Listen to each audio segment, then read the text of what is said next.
کہ سو کرنا، غم کرنا، شریعت نے اس کی ایک حد اور لمٹ مقرر کی ہے، اور وہ ہے 3 دن۔ احادیث صحیحہ کی روشنی میں 3 دن تک آپ سو کر سکتے ہیں، لیکن سو کرنے میں بھی شریعت کی طرف سے کچھ چیزیں جن کی پابندی ہے کہ آپ کسی کی فوتیدگی کے موقع پر سوگ اگر کریں گے تو بے صبری، جزا فضا، واویلا کرنا، نوحہ خوانی، ماتم، چیخ و پکار، اس کی شریعت نے اجازت نہیں دی، بلکہ قرآن مجید فرقان حمید میں تو مصیبت کے آنے پر اللہ رب العزت نے صبر کا حکم ارشاد فرمایا، اور صبر ایمان والوں کا وصف ہے، اور خود مولا کائنات علی مرتضی شیر خدا کرم اللہ تعالیٰ وجہ الکریم سے نہج البلاغہ میں اہل تشیع کی موت پر کتاب ہے، صفحہ 828 پہ مولا علی فرماتے ہیں کہ صبر کا ایمان میں وہ حصہ ہے جس طرح کہ جسم میں سر کا حصہ ہوتا ہے، تو صبر کے بغیر ایمان نہیں ہے۔ اور احادیث صحیحہ میں رسول اللہ صلی اللہ علیہ وآلہ وسلم نے جزا فضا کرنے سے منع کیا ہے۔ صحیح مسلم کتاب الایمان باب اطلاق اسم الکفر علی الطعن فی النسب، مطبوعہ قدیمی کتب خانہ جلد 1 صفحہ 58 پر یہ حدیث ہے کہ رسول اللہ صلی اللہ علیہ وآلہ وسلم نے ارشاد فرمایا، اثنتان فی الناس ہما بہم کفر فی النسب والنیاحہ، یعنی 2 چیزیں جس کو شریعت نے فرمایا کہ شریعت میں ہیں کہ وہ کفر ہیں، کسی کے نسب پر طعن کرنا، والنیاحہ اور کسی میت پر نوحہ خوانی کرنا، اس کو شریعت میں منع کیا گیا ہے۔ اور نبی کریم صلی اللہ علیہ وسلم کی حدیث ہے، حضور فرماتے ہیں، صوتان ملعونان فی الدنیا والآخرہ، 2 آوازیں دنیا اور آخرت میں ان پر اللہ کی لعنت ہے، مزمار عند نعمت ورنت عند المصیبہ، خوشی کے وقت باجے بجانا اور مصیبت کے وقت نوحہ خوانی کرنا، چیخ و پکار کرنا، ان دونوں آوازوں پر اللہ رب العزت کی لعنت ہے۔ مسلم بازار میں یہ روایت ہے، اور اسی طرح صحیح مسلم کی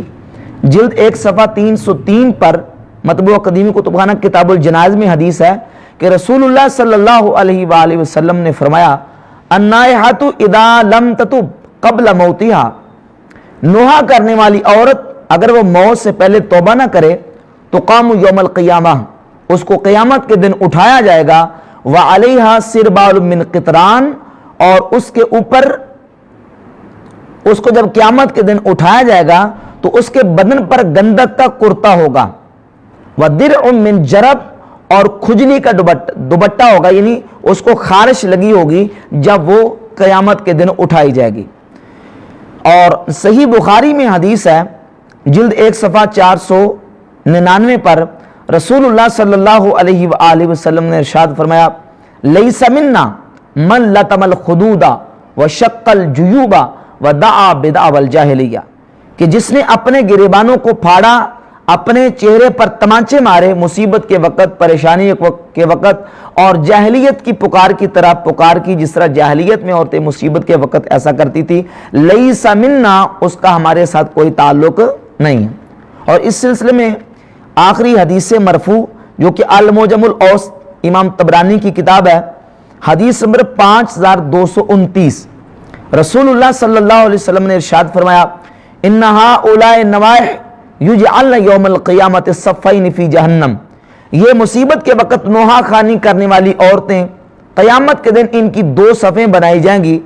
صف عن یمینہم وصف عن یسارہم، ایک دائیں طرف صف ہوگی اور ایک بائیں طرف ہوگی، فینبہن علی اہل النار کما تنبح الکلاب، جس طرح کتے بھونکتے ہیں یہ نوحہ خوانی کرنے والیاں اہل جہنم پر اس طرح بھونکیں گی۔ تو رسول اللہ صلی اللہ علیہ وسلم کے فرمودات کی روشنی میں نوحہ خوانی، بین، ماتم اور اس طرح کرنا شریعت طیبہ میں جائز نہیں ہے۔ تو ان احادیث کی وجہ سے ہم اہل سنت و جماعت کسی بھی مصیبت کے موقع پر ان تمام اعمال کے کرنے کو جائز نہیں سمجھتے، اور خود سرکار دو عالم علیہ الصلوۃ والسلام، مولا کائنات علی مرتضی شیر خدا کرم اللہ تعالی وجہ الکریم، اور خود امام علی مقام امام حسین رضی اللہ تعالیٰ کی جو وصیتیں ہیں ان کو اگر پڑھا جائے تو اس سے بھی بالکل واضح ہوتا ہے کہ وہ اس چیز کو جائز نہیں سمجھتے تھے۔ اپنی کتابوں میں ہمارے تو میں نے آپ کے سامنے حوالے پیش کر دیے، اہل تشیع کی معتبر اور مستند کتابوں میں جو حوالہ جات موجود ہیں ان میں سے یہ سر فہرست الفروع من الکافی ہے میرے پاس، الفروع من الکافی کی جلد نمبر اس کی میرے پاس 5 ہے، اور صفحہ نمبر 1425 ہے۔ رسول اللہ صلی اللہ علیہ وآلہ وسلم نے سیدہ فاطمۃ الزہرا رضی اللہ تعالی عنہ کو اپنے وصال با کمال کے وقت جو وصیت کی، الفروع من الکافی 10,203 نمبر روایت ہے۔ نبی کریم علیہ السلام نے سیدہ فاطمہ کو ارشاد فرمایا، اے فاطمہ اذا انا مت فلا تخمشی علی وجہا، اے فاطمہ جب میرا وصال ہو جائے، فلا تخمشی علی وجہا، تو میرے وصال پر اپنے چہرے کو ماتم نہ کرنا، ولا تنشری علی شعرا، اور مجھ پر اپنے بالوں کو مت کھولنا، یعنی بالوں کو مت بکھیرنا، ولا تنادی بالویل، اور واویلا کر کے چیخو پکار نہ کرنا، ولا تقیمی علی نائحۃ، اور میرے اوپر نوحہ خوانی کرنے والی عورتوں کو قائم کھڑا نہ کرنا، یعنی میرے وصال پر کوئی بھی جو ہے وہ واویلا، چیخو پکار اور بے صبری کا مظاہرہ نہیں کرنا۔ مولا کائنات علی مرزا شیر خدا کرم اللہ تعالی وجہ کریم نے نبی کریم علیہ السلام کی وصال اقدس کے بعد حضور کی چارپائی کے قریب کھڑے ہو گئے۔ نہج البلاغہ میں خطبہ نمبر 232 ہے۔ حضور علیہ السلام کی بارگاہ میں عرض کرتے ہیں، یا رسول اللہ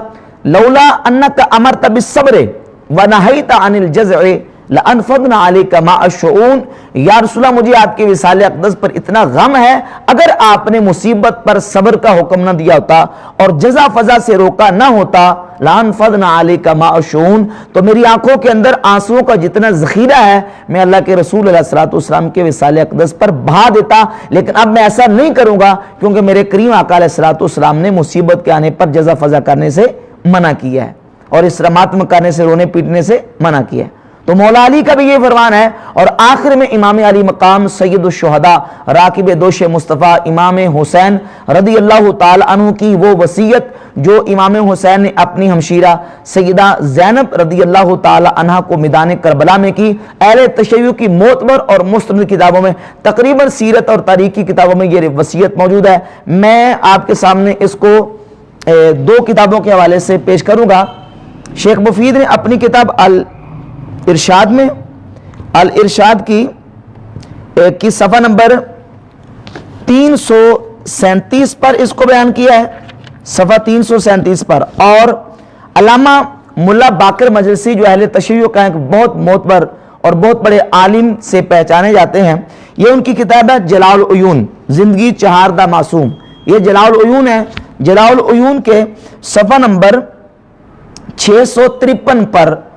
یہ روایت موجود ہے، امام علی مقام امام حسین رضی اللہ تعالیٰ کی کربلا میں سیدہ زینب کو وصیت۔ وہ وصیت کیا ہے؟ امام علی مقام فرماتے ہیں، پس وصیت فرمود، اے خاہر گرامی تو را سوگند می دہم، اے میری ہمشیرہ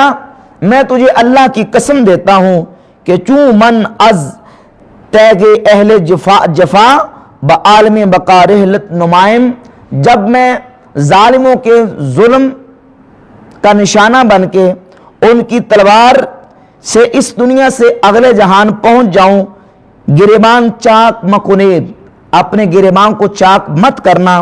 ورو مخراشیت، اور اپنے چہرے کو مت چھیلنا، مت پیٹنا، وابیلا مگوید، اور میری شہادت پر واویلا نہ کرنا۔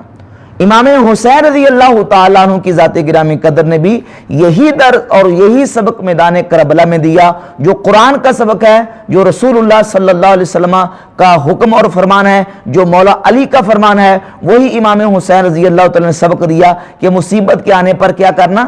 صبر کرنا، واویلا نہ کرنا، جزا فضا نہ کرنا، ماتم اور بین نہ کرنا۔ بحمد تعالی ان حوالہ جات کی روشنی میں اہل سنت کا موقف بالکل واضح ہے کہ ہم مصیبت کے آنے پر اس طرح کا کوئی عمل جو شریعت کے خلاف ہے اس کو کرنے کو جائز